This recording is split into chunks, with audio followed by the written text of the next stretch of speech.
देश भर में राहुल गांधी व कांग्रेस की वादा खिलाफी। अगर दुनिया में किसी पार्टी को वादा खिलाफी के लिए कोई अवार्ड होगा तो कांग्रेस पार्टी को वादा खिलाफी का विश्व रिकॉर्ड बनाने का अवार्ड मिलना चाहिए। वो चाहे हिमाचल की सुक्खू सरकार हो, कर्नाटक की सरकार हो या तेलंगाना की सरकार हो, जहां जहां कांग्रेस आई है उसने चुनाव से पूर्व जो जनता से वादे किए हैं उन वादों को पूरा करने की बजाय उनकी कब्र खोदकर उनको कब्र के नीचे दफना दिया गया। सुक्खू सरकार द्वारा अपने चुनाव वादों में रेवड़ियां बांटने की घोषणा की गई, लेकिन आज लगातार या तो छूटे वापस ली जा रही है या नए टैक्स लगाए जा रहे हैं। और अब तो हालात ये बन गए हैं कि शौचालय पे भी टैक्स लगा दिया गया है। ये हिमाचल की कांग्रेस सरकार की आर्थिक दिवालियापन को प्रदर्शित करता है। अभी भी हिमाचल की, कर्नाटक की, तेलंगाना की बहनें इंतजार कर रही हैं कि उनको जो महीने के ऊपर पैसा आना था वो कब आएगा। हिमाचल के किसान अभी भी 2 रुपए किलो गोबर कौन उठाएगा और 100 रुपए किलो दूध, 100 रुपए लीटर दूध कौन उठाएगा, इसका इंतजार कर रहे हैं। कब हिमाचल में 5 लाख नौकरियां मिलेंगी, कब हिमाचल की जनता को 300 यूनिट फ्री बिजली मिलेगी। हिमाचल इंतजार करते करते थक चुका है।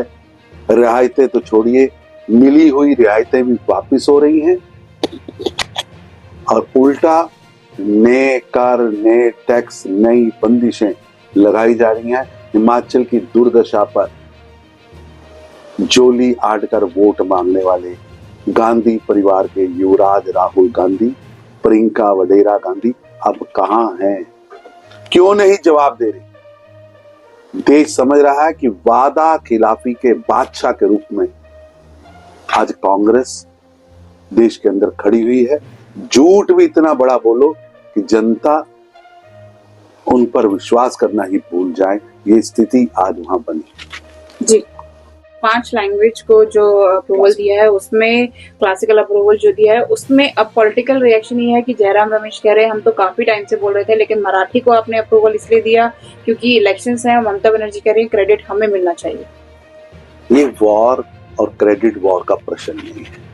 आप 6 दशक तक, 60 साल तक सत्ता में रहे, तब आपको भाषाओं की चिंता नहीं हुई।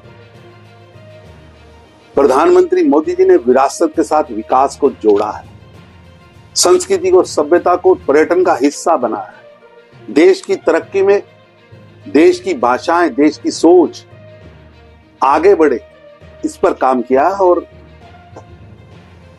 इसका विरोध करने वाले या इसका क्रेडिट लेने वाले, चाहे वो जयराम रमेश हो जो कई बार मंत्री रहे और उनकी सरकार कई दशकों तक रही, एक कदम भी बताएं उन्होंने इसके लिए किया, और चाहे ममता जी खुद भी देश की मंत्री रही, कभी इसके लिए सदन में एक शब्द भी बोला हो। ये क्रेडिट वॉर का प्रश्न नहीं है। आप इसके बारे में बोलकर चांद पर थूक रहे हैं। आपको उल्टा प्रधानमंत्री मोदी जी के किए हुए इस ऐतिहासिक घोषणा का स्वागत करना चाहिए। क्रेडिट वॉर में नहीं फंसना चाहिए। और क्रेडिट वॉर में वो बोल रहे हैं जो दशकों तक सत्ता चलाते रहे और उसके लिए एक कदम भी नहीं चले। जी, ने एक नई योजना जो है वो फार्मर्स के लिए निकाली है और कल ही कैबिनेट ने 5 लैंग्वेज को जो है, प्रधानमंत्री मोदी जी के नेतृत्व में जब से सरकार बनी है, किसानों के लिए लगातार काम हो रहा है। किसान की दाम बढ़े, किसान की आमदन दोगुना हो, हर खेत को पानी मिले, उस पर उन्होंने लगातार किया है।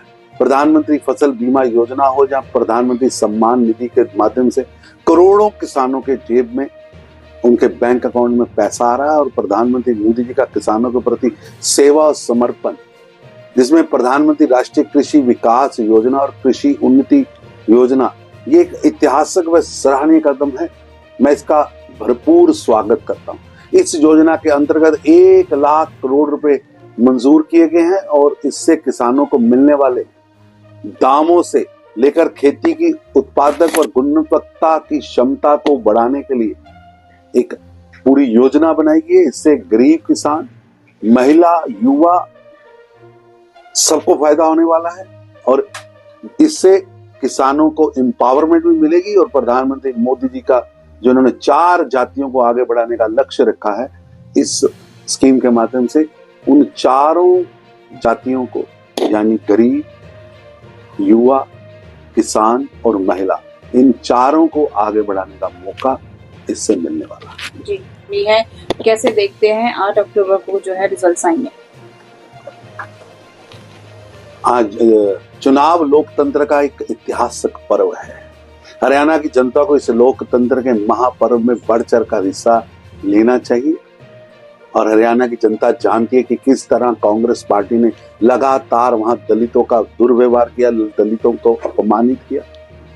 और हरियाणा की जनता ये भी जानती है कि किसानों की जमीन हड़पने वाले जीजा और जीजी चुनाव में फिर घूम रहे हैं। धोखेबाज, वादा खिलाफी वाले, सनातन का और भारत के इंस्टीट्यूशंस का, भारत के वीर सैनिकों का भारत के अंदर और भारत के बाहर अपमान करने वाले राहुल गांधी भी वोट मांग रहे हैं।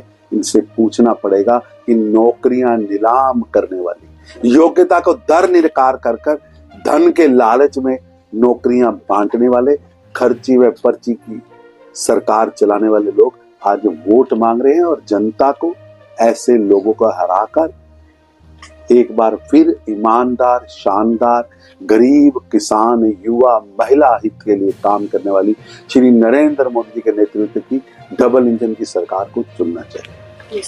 जो एंशिएंट लैंग्वेज होती है उनको अप्रूवल दिया है, कैसे देखते हैं?